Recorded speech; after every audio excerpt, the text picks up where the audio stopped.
మనమొకసారి ఈ రెండు విభిన్నమైన దృశ్యాలను ఊహించుకుందాం. మొదటిది ఏంటంటే, ఒక భారీ పర్వతం, దాని పైనుంచి కిందికి తొలిచి 5 అంతస్తుల్లో నిర్మించిన ఒక బ్రహ్మాండమైన విహారం.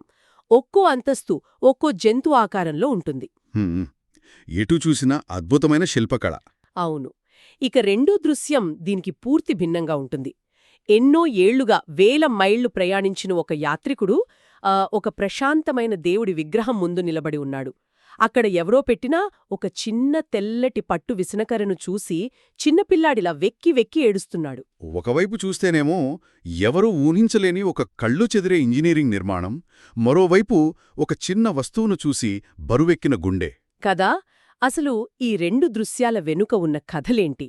ఫాహ్యాన్ రాసిన యాత్రా చరిత్రలోని 8వ భాగానికి సంబంధించిన మూల గ్రంథాల ఆధారంగా మనం చేయబోయే ఈ లోతైన విశ్లేషణ లక్ష్యం కూడా ఇదే. ఖచ్చితంగా ఆ రెండు దృశ్యాలు కేవలం ఒక యాత్రికుడి ప్రయాణ రికార్డులు మాత్రమే కాదు, మానవ చరిత్రలో జ్ఞానాన్ని నిలబెట్టుకోవడంలో, ఒక సంస్కృతిని మరో సంస్కృతితో కలపడంలో మనిషి పడే తపనకు అవి సజీవ సాక్ష్యాలు. అంటే ఆయన అసలు భారతదేశానికి ఎందుకు వచ్చాడు? వినయ పిటక అనబడే బౌద్ధ ధర్మ నియమాల కోసం ఆయన చేసిన అన్వేషణ ఎలాంటిది? సింహళదేవిలో ఆయన కళ్ళాలా చూసిన అద్భుతాలేంటి? వీటన్నింటినీ ఈరోజు విశ్లేషిద్దాం. సరే, ముందుగా దక్కన్ ప్రాంతం గురించి ఆయన చెప్పిన ఆ పర్వత విహారం గురించే మాట్లాడుకుందాం. ఫాహ్యాన్ స్వయంగా దక్కన్ ప్రాంతానికి వెళ్లలేకపోయాడు కదా. దారులు దట్టమైన అడవులతో ప్రమాదకరంగా ఉండటం వల్ల వెళ్లలేదు. అవును. అందుకే ఇతర యాత్రికులు చెప్పిన వివరాలను ఆయన చాలా జాగ్రత్తగా రికార్డ్ చేశాడు. కశ్యప బుద్ధుడికి చెందిన ఆ భవనాన్ని పారావత విహారమని పిలిచేవారని మూలాల్లో ఉంది. పారావతమంటే పావురం.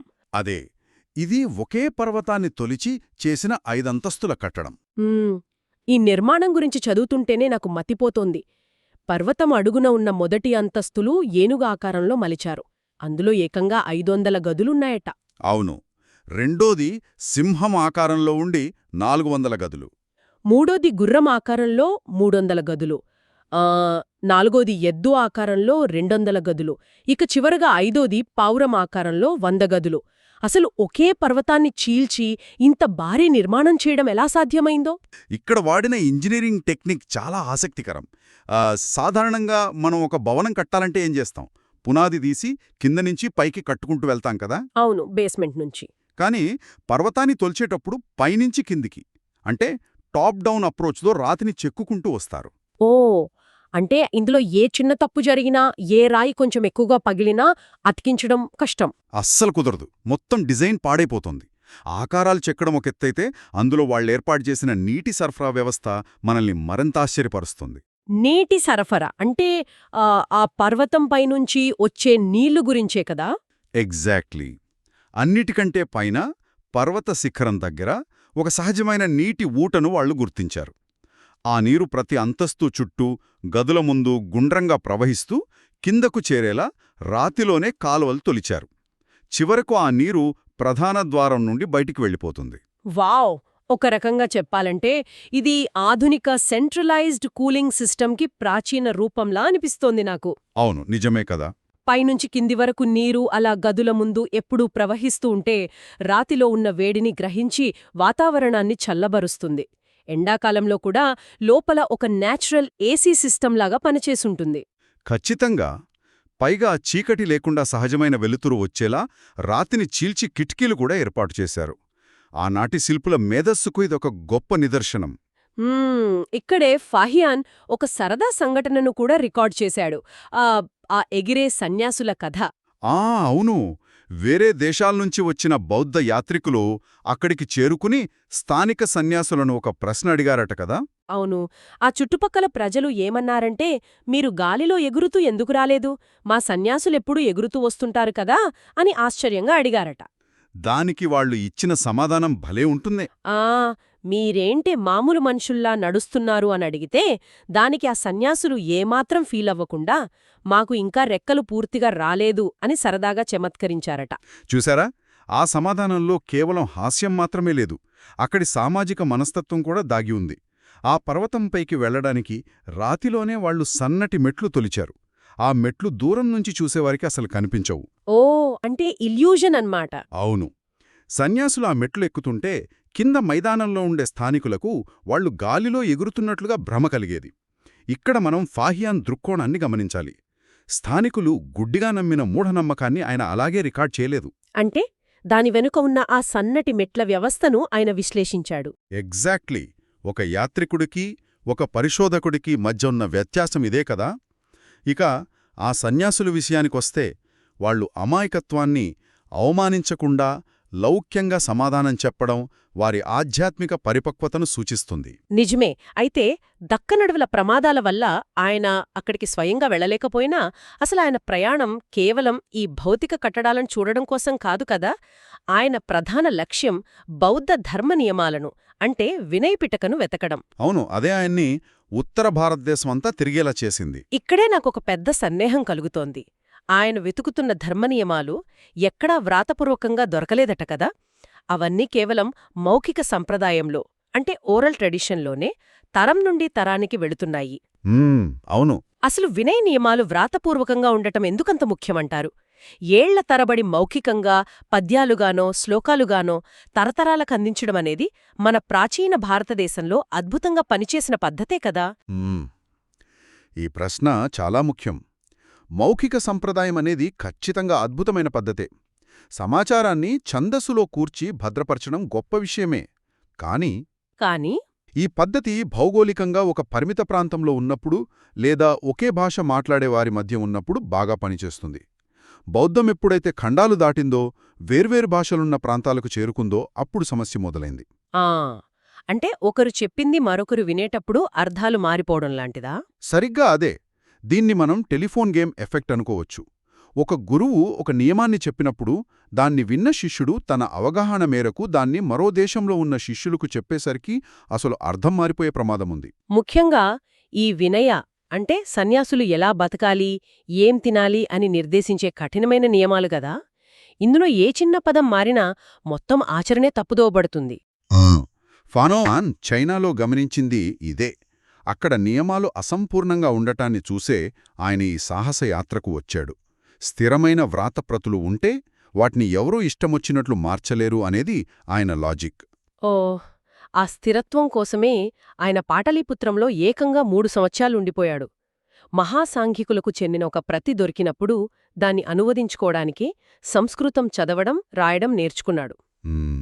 తన లక్ష్యం కోసం ఒక కొత్త భాషను పునాదుల నుంచి నేర్చుకోవడం ఆయన పట్టుదలకు నిదర్శనం. నిజంగా. ఈ ప్రయాణంలో నాకు ఆశ్చర్యం కలిగించిన మరో విషయమేంటంటే ఆయన స్నేహితుడు టోచింగ్ కథ. టోచింగ్ కథ మానవ మనస్తత్వంలోని ఒక విచిత్రమైన కోణాన్ని చూపిస్తుంది. టోచింగ్ పాటలీపుత్రంలోని సన్యాసుల కఠినమైన క్రమశిక్షణ చూశాడు. వాళ్ల నడవడిక చూసి ఆయనలో ఒక పెద్ద మార్పొచ్చింది. చైనాలో సన్యాసులు పాటిస్తున్న సగం సగం నియమాలను ఆయన గుర్తుచేసుకుని ఉంటాడు గదా. అవును. ఆ స్వచ్ఛమైన వాతావరణం వదిలిపెట్టి వెళ్లడమిష్టం లేక ఇక తాను బౌద్ధత్వం పొందే వరకు చైనాలో పుట్టకూడదని ప్రతిజ్ఞ చేసి అక్కడే స్థిరపడిపోయాడు.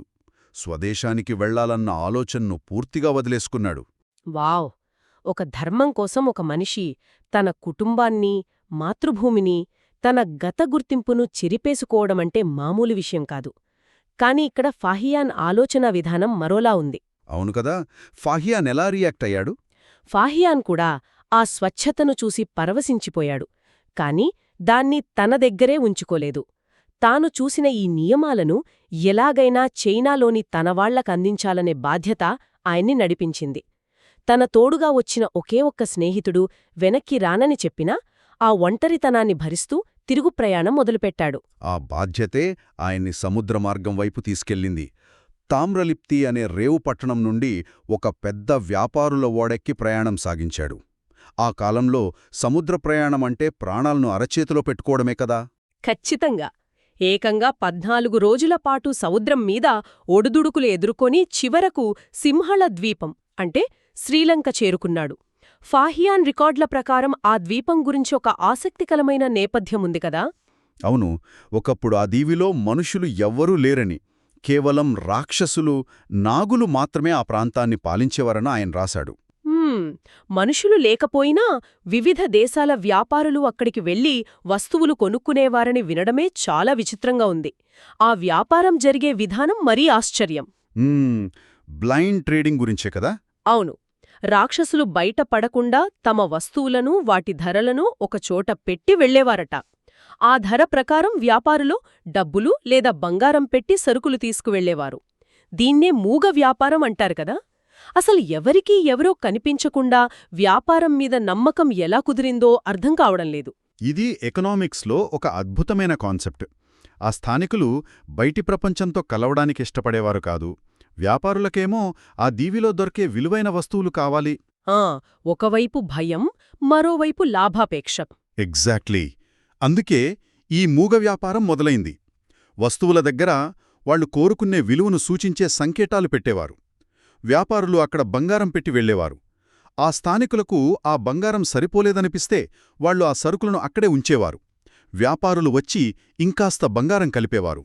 ఓ, అంటే ఇద్దరికీ ఓకే అయ్యాకే ఆ ఎక్స్చేంజ్ జరిగేదన్నమాట.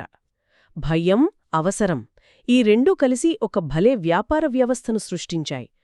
క్రమంగా ఇతర దేశాల వాళ్లు అక్కడే స్థిరపడి ఆ దీవి ఒక పెద్ద జనావాసంగా మారింది. అవును, అదొక గొప్ప పరిణామక్రమం. ఇక సింహళంలో అభయగిరి విహారం గురించి ఫాహియాన్ రాసిన వర్ణనలు చదువుతుంటే మనమా కాలంలోకి వెళ్ళిపోయినట్లనిపిస్తుంది. ఆ విహారంలో ఏకంగా 22 అడుగుల ఎత్తైన బుద్ధుడి విగ్రహం ఉందట.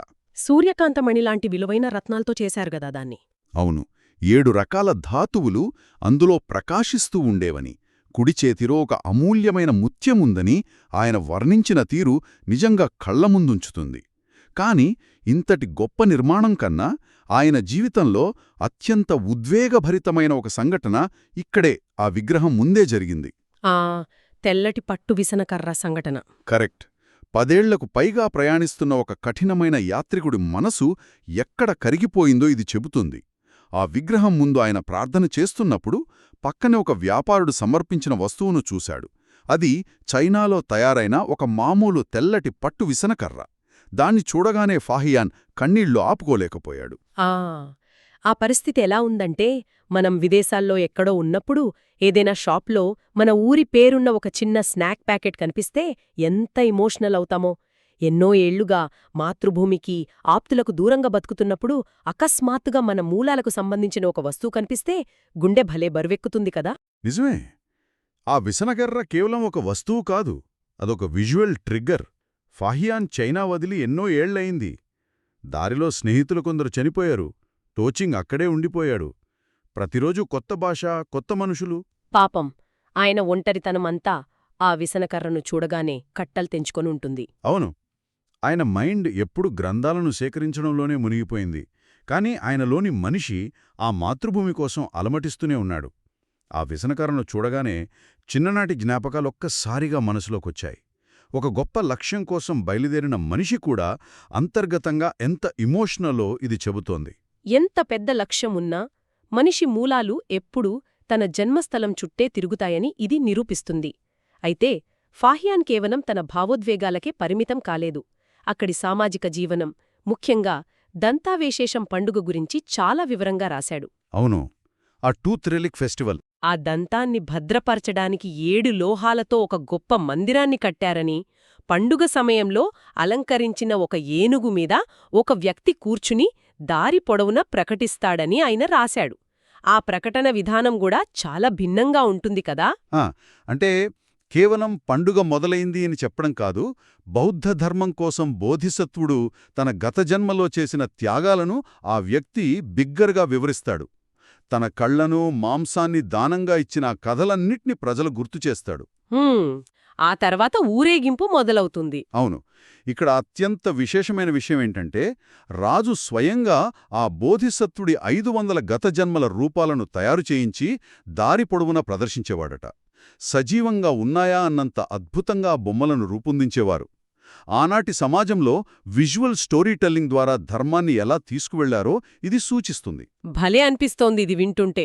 ఈ పండుగల గురించి వింటుంటే సింహళ రాజుల ప్రవర్తన గురించి ఫాహియాన్ రాసిన మరో సంఘటన గుర్తొస్తోంది నాకు. అప్పటి రాజు ఒకసారి ఆ ఖజానాలోకి వెళ్లాడట. అక్కడ ఎన్నో రకాల వజ్రాలను చూశాడు కదా. అవును, ఒక అమూల్యమైన మణిని చూసి దాన్ని ఎలాగైనా దొంగిలించి తన సొంతం చేసుకోవాలనుకున్నాడు. కాని కరెక్ట్గా 3 రోజుల తర్వాత ఆయనకు భయంకరమైన పశ్చాత్తాపం కలిగింది. ఆ మణిని తిరిగి ఇచ్చేసి తనకు తాను ఒక కఠినమైన నియమం పెట్టుకున్నాడు. ఆ నియమమేంటో వింటే ఆశ్చర్యం వేస్తోంది. కదా, ఆలోచిస్తే మనల్ని మనం కంట్రోల్ చేసుకోవడానికి మన క్రెడిట్ కార్డ్ పాస్వర్డ్ మనమే మర్చిపోయేలా లాక్ వేసుకోవడం గుర్తొస్తోంది నాకు. ఏకంగా 40 ఏళ్లు సన్యాసిగా ఉంటేనే, ఆ కఠిన నియమాలు పాటిస్తేనే రాజైనా సరే ఖజానా చూడనివ్వాలని స్వయంగా ఆర్డర్ వేసుకోవడం మామూలు విషయం కాదు. హ్మ్. ఆ పశ్చాత్తాపం వెనుక ఉన్న మెచ్యూరిటీని మనం గమనించాలి. ఒక దేశాన్ని ఏలే రాజుకు ఆ ఖజానాలో ఉన్నదాన్ని తీసుకునే పవరుంటుంది.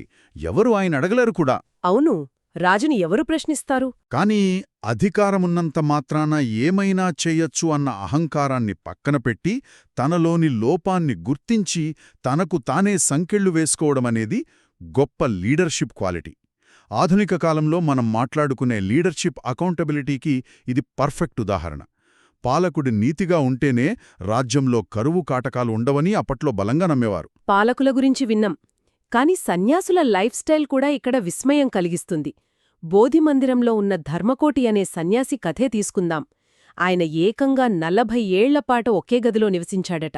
అవును, బయటి ప్రపంచంతో సంబంధం లేకుండా ఆయన నిరంతరం మైత్రీ భావనతో ధ్యానం చేశాడు. అంటే లోకమంతా సంతోషంగా ఉండాలనే ధ్యానం వల్ల పాములు, ఎలుకలు లాంటివి కూడా తమ శత్రుత్వాన్ని మర్చిపోయి ఆయన గదిలో కలిసి జీవించాయని రికార్డుల్లో ఉంది. ఒక వ్యక్తి లోపల ఉన్న ప్రశాంతత చుట్టుపక్కలున్న జంతువుల ప్రవర్తనను మార్చేస్తుందా నిజంగా? దీన్ని మనం అద్భుతం అనడం కంటే సైన్స్ అండ్ సైకాలజీ కలయికగా చూడొచ్చు. బౌద్ధధర్మంలో మైత్రి అంటే సమస్త ప్రాణుల పట్ల ప్రేమను పెంచుకోవడం. జంతువులెప్పుడూ ఎదుటివారి నుంచి వచ్చే థ్రెట్ సిగ్నల్స్ని పసిగట్టి రియాక్ట్ అవుతాయి కదా. అంటే మనం భయపడితే అవి అటాక్ చేస్తాయి అన్నట్లు. ఎగ్జాక్ట్లీ. ఒక మనిషి తనలోని హింసను, భయాన్ని పూర్తిగా వదిలేసినప్పుడు ఆయన శరీరం నుంచి ఎలాంటి ప్రమాదకరమైన సిగ్నల్స్ వెలువడవు. ఆ వాతావరణంలో జంతువులు కూడా తమ శత్రుత్వాన్ని పక్కన పెట్టి సేఫ్గా ఫీలవుతాయి. ఫాహియాన్ గమనించింది బహుశా ఇదే కావచ్చు. మన అంతర్గత వాతావరణం బయటి వాతావరణాన్ని ఎలా ప్రభావితం చేస్తుందో ఇది చెబుతుంది. ఈ ప్రయాణమంతా వింటుంటే ఫాహియాన్ ఒక వ్యక్తిలా కాకుండా ఒక వ్యవస్థలా పనిచేసినట్లనిపిస్తోంది నాకు. మౌఖికంగా ఉండి క్రమంగా కనుమరుగవుతున్న జ్ఞానాన్ని కాపాడుకోవడం కోసం ఆయన చేసిన పోరాటమిది. ప్రాణాలను పణంగా పెట్టి, స్నేహితులను కోల్పోయి, భాష తెలియని ప్రాంతాల్లో ఒంటరితనంతో కుమిలిపోతూనే సమాచారాన్ని సేకరించాలనే ఆయన తపన నభూతో నభవిష్యతి. అవును, ఒక సంస్కృతి మూలాలను భద్రపరచడానికి ఒక పరిశోధకుడు ఏ స్థాయిలో శ్రమిస్తాడో ఈ చరిత్ర మనకు చూపిస్తుంది. ఆయన పట్టుదల వల్లే తదా నేడు ఇన్ని వందల సంవత్సరాల తర్వాత కూడా నాటి ఇంజనీరింగ్ అద్భుతాలను, ఆర్థిక విధానాలను మనం ఇంత క్లియర్గా అర్థం చేసుకోగలుగుతున్నాము. ఆ పత్రాలు లేకపోతే ఆనాటి అద్భుతమైన చరిత్ర మొత్తం కాలగర్భంలో కలిసిపోయి ఉండేది. ఖచ్చితంగా. నాలెడ్జ్ ప్రిజర్వేషన్కి ఇదొక గొప్ప ఎగ్జాంపుల్. ఈ లోతైన విశ్లేషణ ద్వారా చరిత్రలోని ఎన్నో కోణాలు మన ముందుకొచ్చాయి. అయితే దీన్ని ముగించే ముందు ఒక ఆసక్తికరమైన ప్రశ్న గురించి మనం ఆలోచించాలి. ఫాహియాన్ ఎన్నో కష్టాలు పడి వ్రాతపూర్వక నియమాలను చైనాకు తీసుకువెళ్లాడు కదా. అవును. కాని అప్పటికే చైనాలో ఎన్నో ఏళ్లుగా మౌఖిక సంప్రదాయాలు అంటే ఓరల్ ట్రెడిషన్స్ స్థానికంగా పాతుకుపోయున్నాయి. సన్యాసులు ఆ పాత ఆచారాలనే గుడ్డిగా పాటిస్తున్నారు. ఇలాంటి సమయంలో ఫాహియాన్ తీసుకువెళ్లిన ఈ కొత్త ఖచ్చితమైన గ్రంథాలకు, వాళ్లు ముందునుంచి పాటిస్తున్న పాత ఆచారాలకు మధ్య ఖచ్చితంగా క్లాష్ వచ్చుంటుంది కదా. గట్టిగానే వచ్చుంటుంది. ఒక లిఖిత గ్రంథం ఒక మౌఖిక ఆచారాన్ని సవాలు చేసినప్పుడు ఆనాటి సమాజం ఆ సంక్షోభాన్ని ఎలా ఫేస్ చేసి ఉంటుంది? జ్ఞాన బదిలీలో ఇలాంటి ఘర్షణలు వచ్చినప్పుడు పాతది గెలుస్తుందా, కొత్తది గెలుస్తుందా? ఈ విషయాన్ని ఆనాటి సమాజం ఎలా పరిష్కరించి ఉంటుందో ఊహించడం చాలా ఆసక్తికరం కదూ. చరిత్ర ఎప్పుడూ ఇలాంటి ప్రశ్నల ద్వారానే మనల్ని ఆలోచింపజేస్తూనే ఉంటుంది. మరొక ఆసక్తికరమైన విశ్లేషణతో మళ్ళీ కలుద్దాం.